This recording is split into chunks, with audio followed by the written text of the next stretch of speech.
Hello everyone, this is Defense Politics Asia, and this is the summary for the day of 1048 to 1049 for the 6th to the 7th of January, and there is also all the latest frontline changes up to this point as per this recording on the 8th of January. So a lot of crazy shit happened over the past 48 hours, and yeah, I did a lot of quick updates, and even those are not enough to cover everything that has happened. So SITREP is still the go-to if you want to know every single thing. And we're going to go into the Kursk front, where it's the most Kursk of all the front lines. And the mapping here is very interesting. There are a lot of things happening across all the different fronts in Kursk. So we go from the western flank first. The Russian forces continue their offensive in this region here. So I forgot to bring my arrows.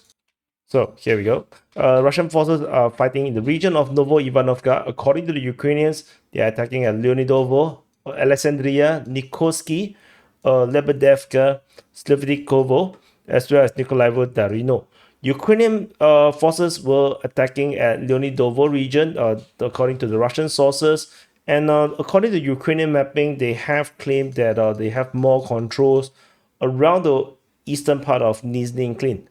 So, but of course, this is a contradiction to the Russian reports, because the Russian Defense Ministry is talking about Lebedevka and Svetlikovo. So, Svetlikovo, yeah, correct. I pronounced it correctly. So, let's see how this plays out.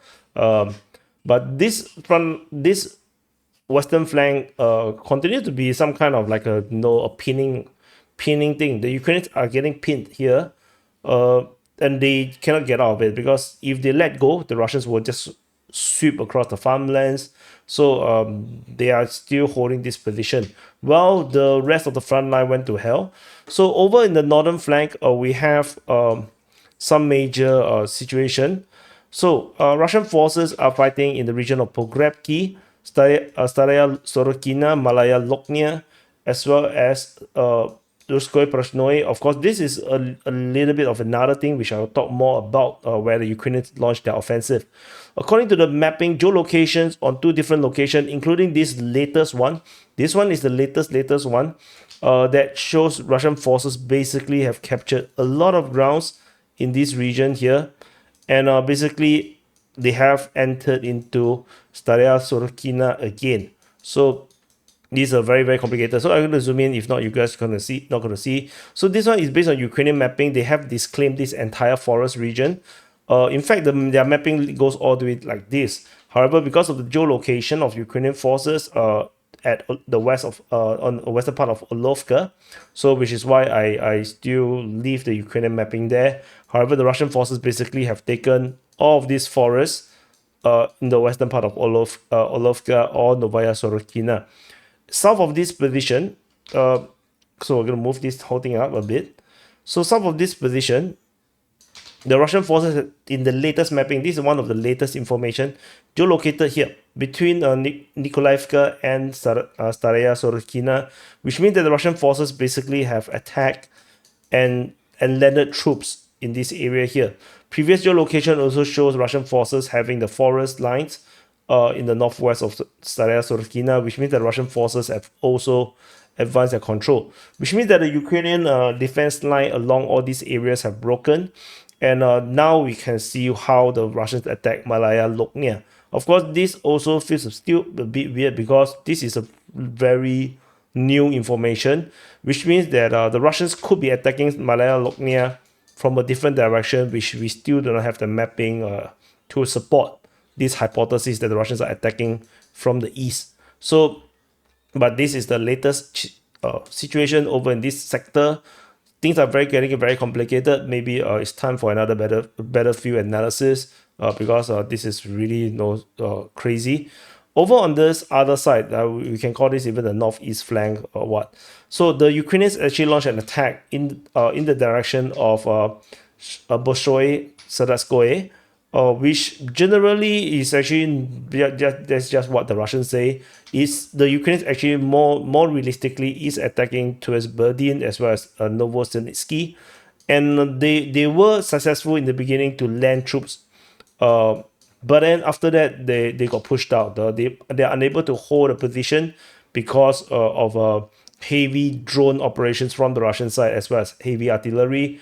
Russian forces took back the Novosibirsk region, and also based on the latest rumors, Berdin is also still under Russian control. So Russian forces continue to put pressure, and Ukrainian forces, in this supposed capture, may not be able to hold this front line much longer. Maybe the reality right now is already under Russian return. Russians may have already recaptured a lot of these grounds around here. And on the other flank, the Russian forces actually captured Ruskoye Poroshnye, or at least this is claimed by the Russian mapping, that they have captured this with the Russian forces geolocated west of this position, confirming that at least the west and northern part of Ruskoye Poroshnye is under Russian control. But the claim is that they have taken it, which means that the Ukrainians actually lost just as much ground as they have captured over in the Berdin region, and the current attack is moving towards Cherkasskoye Poroshnye. So this is like terrible, because the Ukrainians would have to use Cherkasskoye Poroshnye as that strong position or forward position to launch this attack towards Berdin, and now it's under attack. So which means the Ukrainian advancement in this region at Berdin is not going to hold. I think it's going to collapse. So this is the current situation in this sector in the northern flank of the Kursk front. So we move further to the eastern flank. On the eastern flank in the Sudzha region, Russian forces are attacking Myrny, Sudzha, as well as Makhnovka. Ukrainians are attacking Pushkarnoye, but this attack, according to the Russian information, is that it has failed, and this only reported on the 6th, which means it's clearly failed. Geolocation of a Russian airstrike hitting the north, this eastern part of Sudzha, and the Russians are definitely pushing very seriously. And in fact, if I push this mapping a bit lower, the Russian forces, also the Russian Defense Ministry, they also talked about Kubatkin as well as Kozacha Loknya. And this could be interpreted in a lot of ways. It could also possibly be that the Russians are attacking across the field towards the northern outskirts of Sudzha. Tentatively, this is unclear. Tentatively, the best is just to assume that it's just shelling reports or drone strikes and whatnot. But yeah, the situation is starting to get very fluid in the Kursk front. Everything is in flux, very chaotic. And the Ukrainians are launching an offensive right in the middle of this Russian major escalation of the attacks in Kursk, which is like fighting fire with fire, so everything burns. So over in the southern flank, the Russian forces have captured Blakovo. This is confirmed by Ukrainian mapping. Ukrainian mapping have quietly, they have never mentioned it. I never saw it before. I just was looking through the mapping and realized that they have mapped Blakovo as fully under Russian control. The Russians have recaptured Blakovo, and the fighting is now pushing towards Guevo, and the focus is still over at Krylovka. So this is also major news for the Russians in the Kursk front, with this massive recapture. Blakovo have been this strong fortified position for the Ukrainians in holding the southern flank, but it looks like this has failed.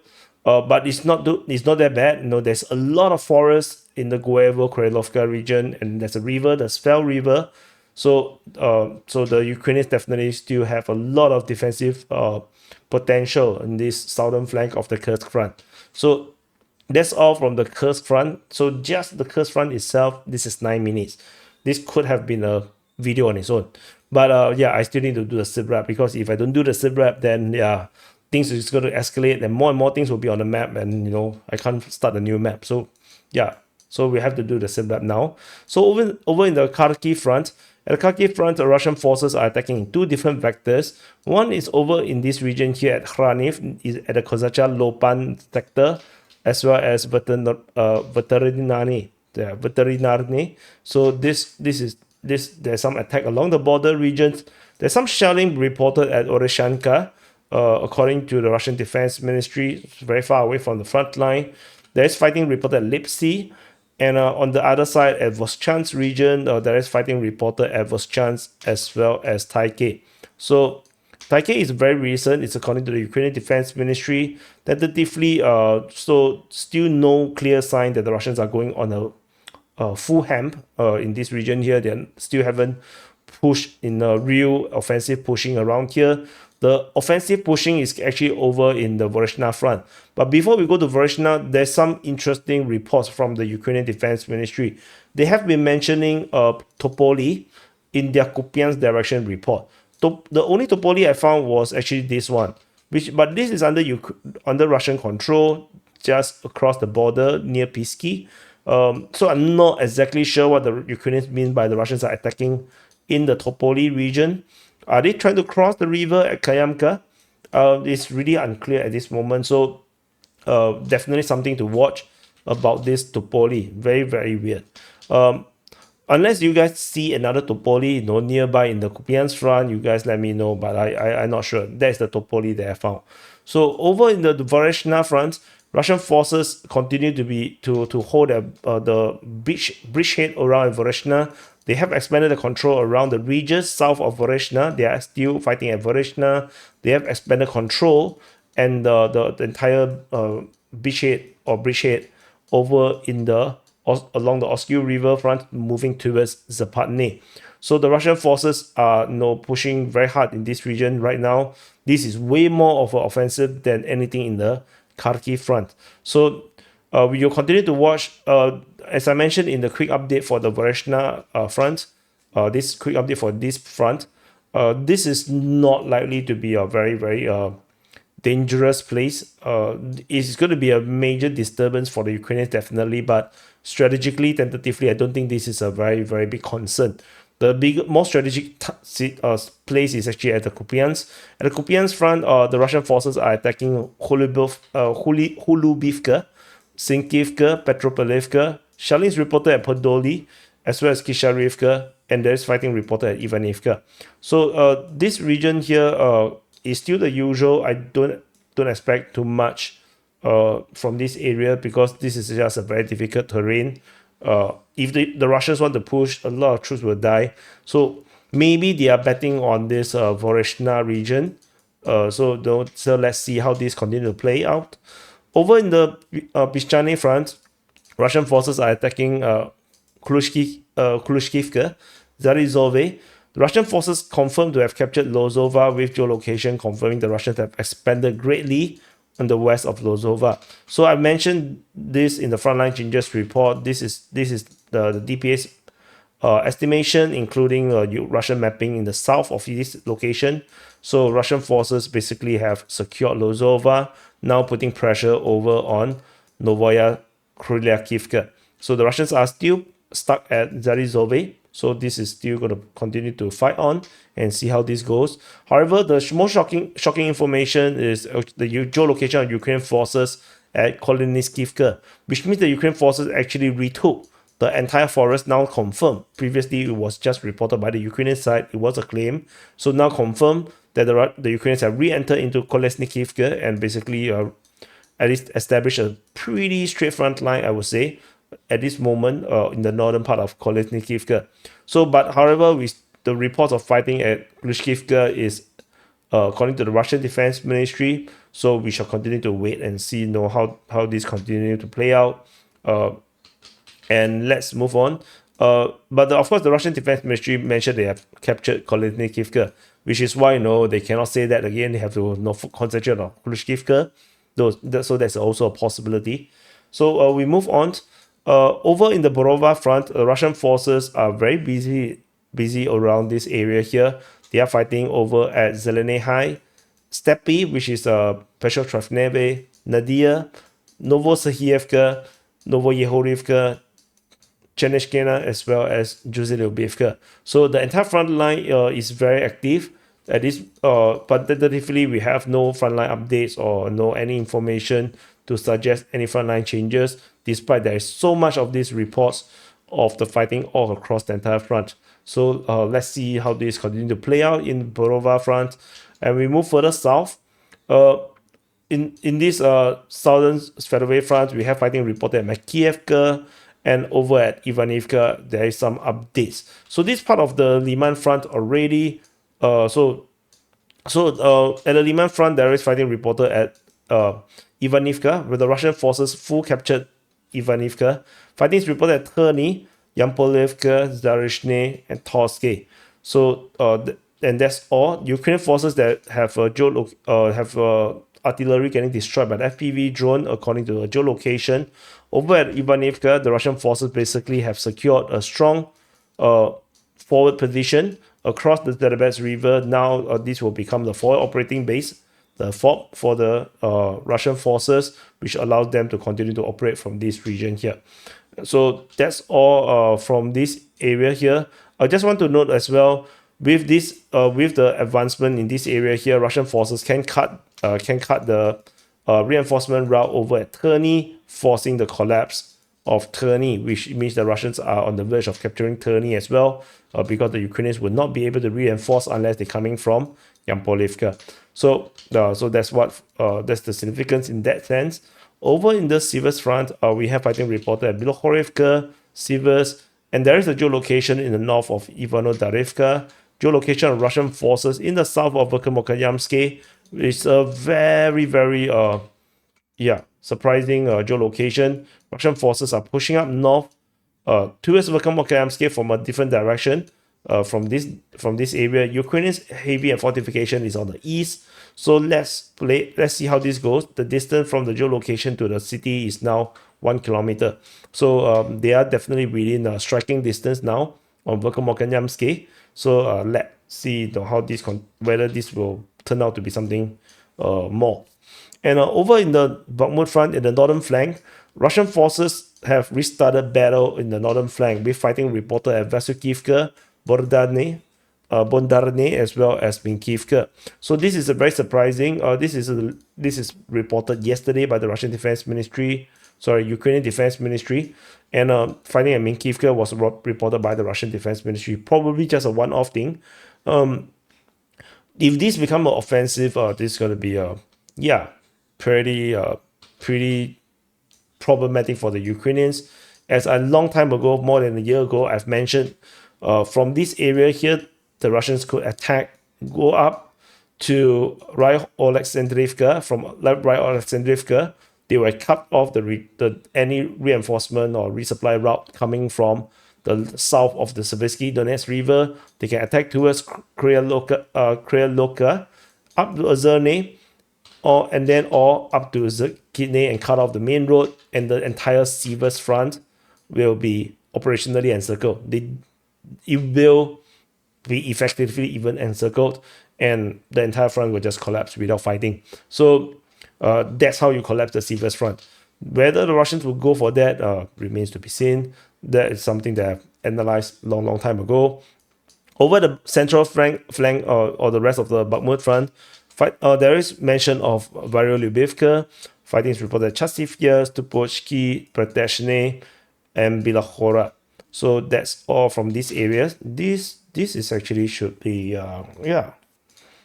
should be another color. Yeah. So Stupochki, this is the Ukrainian capture. Already mentioned that long time ago. So that's all from this Bakhmut front. We move on to the Torex front. And it's already 18 minutes. I know, it's just a long report. Yeah, a lot of things happen, Over at the Torex front, Russian forces are fighting over at Druzhba, Pivnishne, Dilievka, Torex, Zabalka region, Shebenivka, Leonidivka, as well as Metalemonivka. So this is a bit funny. This is out of place. According to the Russian Defense Ministry, I don't think the Russians are going to push here, and it's not necessary to attack there. So we zoom in a bit so you can see a little bit better. This Leonidivka, Shebenivka, of course, is nothing much to talk about, because we don't have much here. What is more significant is the developments within Torex city. The Russian forces have expanded control of the city, and by the speed of the advance and the way how there is so much advance all at one time, I suspect that the Ukrainians have the the will to defend Toraks has cracked. The resistance has now been broken. That's what I feel. They have not mass withdraw, I feel, but I feel like the resolve to actually hold position is breaking to the point where they are about to give up, I feel. There is just a little bit of thorax left. I don't think the Ukrainians are going to hold for a very long time. There's of course the entirety of Krimsky that is still a thing on its own. So let's continue to wait and see how this continue to play out. The strategically, thorax is not that important. Even if some people say that, oh, this is the way to hit, Konstantinivka.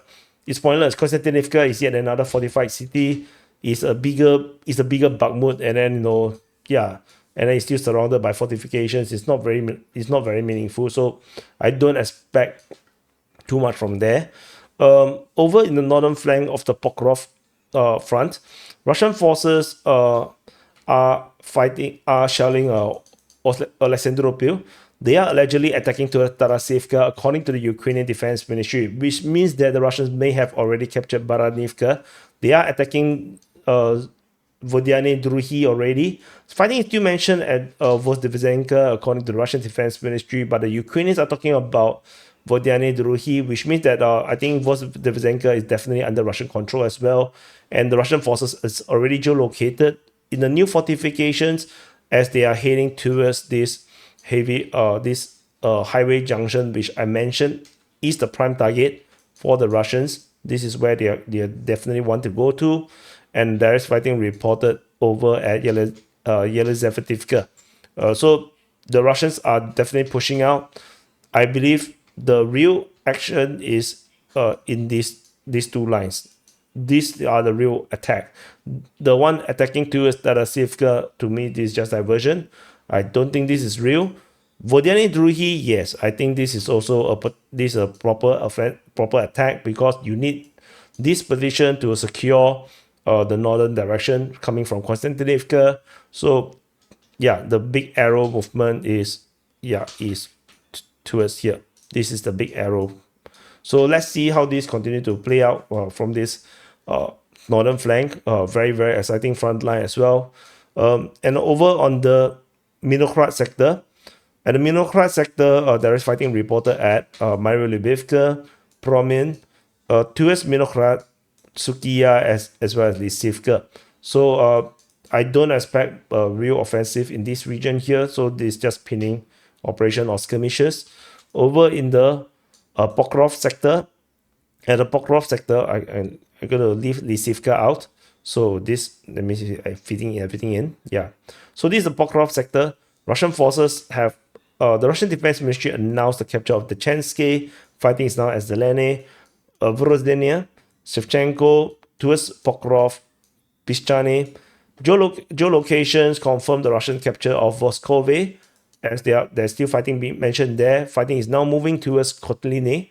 Some frontline changes over at Novovasilivka, showing the Russians are now taking grounds around there. I think it's not going to be holdable for the Ukrainians, and fighting is moving towards Novo-Alexandrivka in the south, along the Gali region. Geolocation of a Ukrainian Leopard 2 getting hit by FPV drone along the highway, so definitely shows the resolve of the Ukrainian forces, as the kind of investment of heavy equipment in this region. They really know that this is a very strategic place. Pokrov may make or break Ukrainians' resolve in the Ukraine war. This is the real Bakhmut. The way how they talk about Bakhmut was wrong. Bakhmut was never that strategically important, but Pokrov is. So Pokrov will be that Bakhmut that they were trying to PR up. Pokrov is the city that will make or break the Ukrainian resolve in the Ukraine war. And if Pokrov fall, then we will start to see very quick collapse of Ukrainian front line in the Donetsk region. And all hell is going to break loose, and the Ukrainians are going to find it very hard to establish yet another defense line. So moving into the southern flank of this Pokrov front, the Russian forces are attacking Nadievka, Novoyelizaveta. Geolocation of Russian forces on the western side suggests that they are almost on full capture of Novoyelizaveta. Fighting is reported at Ukrainka, Yasinove, Sripny, or Sripny, and as well as Slovianka, with the Russian forces capturing most of it. So this mapping is by Deep State UA, the pro-Ukrainian side, mapping that Slovianka is like almost, it's like 80% captured by the Russian forces. So this area here, the Russians are also pushing, although this is, I would say, more unrelated. It's not really related to the Pokrov attack. It's more related to this fighting around this Donetsk region, South Donetsk region. This is where they're going to push to the border, and they're going to cut off the highway. And this is going to collapse the entire front line around here. So this have its own operation, unrelated to this one that is swinging up north to flank Pokrov. So it's a two different operation, I feel. This is what I feel.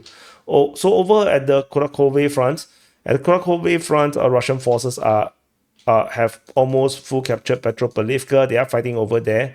The entire south of Sonsivka is captured. I think I already mentioned in the frontline changes report as well.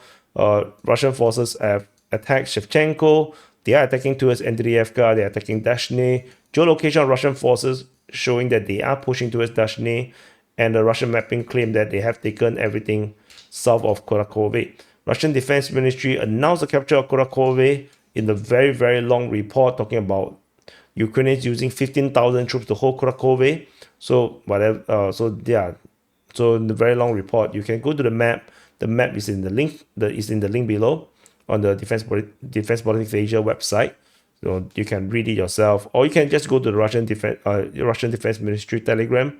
Yeah, just read it yourself. Just take it with a pinch of salt. They don't. It's all made up numbers. I feel. So whatever it is, over at the Constantinople front, which includes the Uspenivka region now, because Uspenivka front is no longer a thing. The Ukrainian Defense Ministry somehow still talk about Uspenivka after 7 days or 8 days. I think this is just cope. But there is a fighting reported at Uspenivka by the Ukrainian Defense Ministry. Fighting is reported at Konstantinopolske, Yatarne, west of Dane, in this direction, south of Kurakove. There's fighting reported at Constantinople and towards Roslev. So this is the current situation in this area.